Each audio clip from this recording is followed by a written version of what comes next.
This is Gary Atencio with CNTV, and today we're in Massachusetts, introducing the adventures of Harold from the Hood. His social skills building series helps teach children valuable social interactive skills to cultivate healthy and unbiased connections with others. I am joined here with the educator, mentor, counselor, award winning author, Jim Price. Thanks so much for joining us here today. Thank you for having me, Gary. It's such a pleasure and a blessing to be able to, share the story and share the books. And I mean, it's just a blessing, man. I appreciate it so much, Gary. I'm looking forward to it. I'm going to start off a little bit about yourself. I mean, you basically earned an associate's degree in liberal arts from the Springfield Technical Community College as you made the National Dean's List publication. You have a bachelor's degree in psychology from Western New England University, and you have earned a master's degree in rehabilitation counseling from Springfield College. Right now, you are currently a candidate for a doctorate of education at American International College. So let's start off first of all. Share with me how how you how this passion basically for teaching others through writing began for you. So, I mean, I've always been kind of the helping kind of person who always was the family or the friend who always would listen to other people's problems and stuff like that. People would come to me and feel like comfortable with me to be able to talk about problems. So that's where it really began. And then as I got older and stuff, I decided, hey, I might as well use that talent to help others. So then that's how I got into kind of doing the counseling thing. I started off actually as doing adult programming with counseling stuff, psychotherapy, counseling with adults. And that's where kind of started from. I was doing diagnosis and all those kind of things, and that prepared me for the next part of my journey. So then after I finished that, that's when I got into the school sector. I started in the private sector first, and then I moved toward the public sector and things like that. But a lot of that like materialized in that way. And it all came from, I think my childhood experiences with being able to communicate and connect with others in a genuine way and, things of that nature. And I actually did finish my doctorate too. I finished my doctorate this past May. So I was very happy about that as well, to have that off my plate and be able to focus on a lot of other projects and things too. That is excellent. I mean, so you're teaching adults, but you realize to change the world, we got to focus on our youth. It all starts with the children. It is a well-known fact. Social interaction is crucial for child development. Why are stories a great way to introduce our children to the world and people around them? So I mean, it's so important because when you're talking about engaging with literature, put some platform about where you can engage. It could become a family engagement kind of thing too. And within the books, you have kids that are sharing their imagination, using their imagination while they're reading books and growing and nurturing their skills, especially when we talk about social skills, which are basically the platform for how we think, feel, and express our feelings toward others, and also how we react and respond to social interactions we have with others. So having to be able to embed those social stories into books in that way and make it more of a family dynamic thing where families and communities are coming together and learning together. And it also is educational in that way. I think in that sense, the whole package of that really resonates with a lot of families and communities. And as an educator too, just being able to understand, the impact that those things can have. And because as a counselor, I see those things day in and day out of what the students go through as a middle school counselor. So a lot of that resonates in that way. Speaking of impact, I mean, these are learned skills that will be utilized over a lifetime, really. What age are your books written for, would you say? It's for pre-K through fifth grade. And I think in that way, you have the essence because, that's the stage of development where kids are really learning about themselves and exploring themselves and understanding the world in a way where their social interactions are focused on how they perceive the world and things. So that's a very important stage of development time for kids to be able to nurture those social skills and learn the appropriateness of being able to interact with others socially and learn those social cues and recognize like facial recognition of how others are feeling and how their actions and how their words can impact others as well. So I think a lot of that entails a lot of that, and that's kind of like part of my focus in terms of those books, the books and stuff like that, in terms of, having the kids learn in through literature. I always say children learning through literacy. That's a kind of like one of my slogans too. Children learning through literacy. I like that. I mean, your books look to explore accepting others' differences through the lenses of diversity and inclusion. Where did this idea come from for you to write on this topic? So, I mean, Springfield, Mass is a very diverse population. And I know when I was going to school and middle school, high school, and everything, it was a very diverse population, which was very good. I think it's always good to nurture that kind of environment where you're able to connect with others culturally in that way. And so, being in that environment and growing up in that environment and seeing the things I've seen in terms of how, you learn about different cultures and experience different cultures from other people are different from yourself. I thought it was important to include that as a part of this dynamic of my social skills series, children's book series, to be able to have that be a part of that message, a part of that, understanding, that everybody is, we're all here on earth and stuff like that. And we all have our own purposes. And we sometimes people find their purposes later in life or whatever, but everybody has a purpose. And everybody's culture should be respected. Everybody's cultural values and norms should be respected. And in that way, that's where I kind of focus a lot of my attention to as well with my social skill building series. Interesting. Speaking of the actual physical area that influenced you, A Trip to the Park is the first of your series of children's books. What is this book about, and why was the park a good setting for you to start off with? So yeah, as a kid, I used to play basketball too. So it's like, in our neighborhood before they actually had the basketball courts that were built, we didn't have basketball courts in our neighborhood. So we had actually got milk crate cartons. Those, and we would cut out the bottom of the milk crate and put it on a post or something. And that's how we played basketball until they actually came in the neighborhood and made actual courts for us to play in. So, we always had that element of being outside.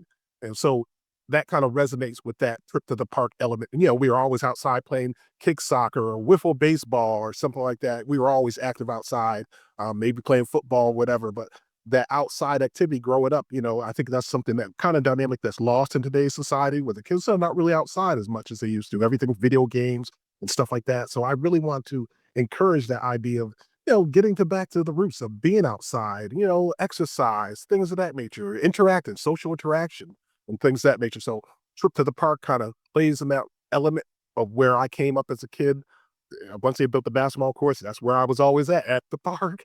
You know what I mean? And even with the character itself, the character's design itself is kind of hinging on a little aspects of myself too, in terms of like the glasses, the fade, the high top fade that you see. That's what I had in high school growing up. I would never have anybody see the pictures of any of that. But like those are the elements that kind of created my idea where I want to go in terms of the book series by the time I got to that point in my life. Yep. Fantastic. Many lessons I think I learned at a park myself, so I definitely would agree with you. What will some of these young readers learn in Harold's Trip to the Park? What are they going to learn in that first book, would you say? So, I mean, that first book definitely is about how sometimes people will look at us different and want to interact with us differently based on, how we are, what we are and how we are and things like that, almost like prejudgment in a sense. So with the trip to the park, that was the element that I want to tap into. Here goes the rigors of trying to find a friend to play with at the park because he's a purple snail. Nobody really wants to play with him. Everybody turns him down because he's seen as different. And I think that's a message that resonates, especially in today's time where there's so much things going on in our country and stuff. So the trip to the park was primarily, about tapping into that aspect of things where, he's seen as being different. And of course, working through how he felt about that. And I use that when I do read alouds and stuff to use as social lessons with kids when I do read alouds in different schools to go over how that made Harold feel. How did that make Harold feel when he was dealing with those things, going through those emotions of being turned out just because he's different? Of course, at the end of the story, gets to find a friend and stuff like that and play with, and it brought him joy. It brought him happiness, to know that, okay, cool, I may be different from you, but we can still play together and have fun. There's a lot of things we have in common. And I think that's a theme of that book that I particularly want to make sure I pressed upon in that edition of the book. And that's, part of the book series. Speaking of being different, I mean, we are taught opposites attract. What is the message in your second book? Friends like different things. Yeah, so friends like different things. It was kinda like, I would do, like, lunch duty, recess time, and stuff like that, and, you see the kids outside, they're running around, playing tag, doing whatever they're doing, hopscotch, whatever, foursquare, all that stuff, basketball, and then, you see sometime, Some kids are competitive than others, and so there would be little maybe disagreements and stuff in those environments and stuff like that amongst the kids. So when I made friends like different things, I was thinking about the idea of how kids like different activities. Some kids might like basketball, some kids might like skateboarding, or whatever the activity is. It's good to try to embrace those activities and share those activities and understand, hey, you can use those activities to connect to others, make genuine connections to others, and learn that you might have things in common with other people. So that's kind of like the premise of friends like different things, getting to know each other, getting to know other people, being okay with exploring different activities that you probably wouldn't naturally normally explore. So that's kind of the elements of what the making of that book two in the series was about. I mean, you basically are teaching at a young age what makes everyone unique and special in their own ways is really the common thread that I'm really seeing through all your books. Would you agree with that? Absolutely. I think I try to tie that into everything. I like to say, have experience like that, reading literature be a teachable moment. You can learn lessons in those moments, teachable moments where you're reading the book, maybe family members reading to their kid and they're going through the stories and stuff and they're picking out, okay, what is the social story? What is the book really about? What is the meaning of the book? And what do you take from the book? What are you learning from the books that are being presented and read aloud and stuff like that? So I think that a lot of that coincides with my purpose too of trying to inspire youth to be the best that they can be, understanding that they are special in their own way. Sometimes you need kids need support, and sometimes a lot of kids feel like they're not heard as well. So I think a lot of that. Oh, those elements all kind of roll together with what my whole series is about. And I just been fortunate and blessed to be able to have the platform to be able to bring it to the world and share these stories and have it be where families and communities and engage together and have talks and dialogue around differences of others and cultural differences or whatever the case may be, but teaching in a way that's lighthearted and not just like overbearing and things of that nature. Speaking of families and communities engaging together, I mean, I tell my kids all the time how we communicate with others matters.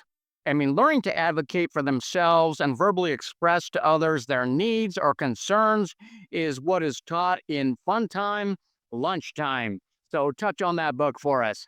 Yeah, that was a fun book to make because, like I just finished talking about the recess time and stuff like that. So it was kind of hinging on that, like fun time, lunchtime, taking initiative, advocating for yourself. In the book, in the story, in that story, he likes French fries and he wants to, you know, have hot sauce for his French fries and stuff like that. But that's his personal preference. Another kid might be like, oh, that's not good. But everybody has their own likes and dislikes. It's about advocating for yourself. He would advocate, hey, do you have this or what I like for my fries? So he's advocating for himself, sharing dialogue, social interaction with a peer while he's having lunch, and they're talking about different things that they like and kind of, relate to and things like that. And of course, going to the playground and having that kind of fun where they're having the able to use those social skills that they are learning in a real setting, in a real life setting, being able to utilize those social skills. That's what usually happens a lot. The kids learn social skills, but then it's in the moment when they're having that have to face those moments that can be where we try and hope that they hold on to what's being learned and what they have been taught with social skills. Interesting. I mean, let's face it, as adults or children, we all experience frustration. In book four, Harold feels frustrated, but they all come together to find a fun solution. Can conflict resolution be taught in our youth? And what age would you say it's best to start doing that? I mean, that is something that even adults deal with frustration and anger. You know what I mean? That's one of the things that even adults deal with. So I mean, being able to understand the social skills and understand being able to learn those skills, those de-escalation techniques and things like that are critical very at a very young age. I think as sooner you can start, the better, because then, as you understand, when you do something, you practice something, it becomes habit.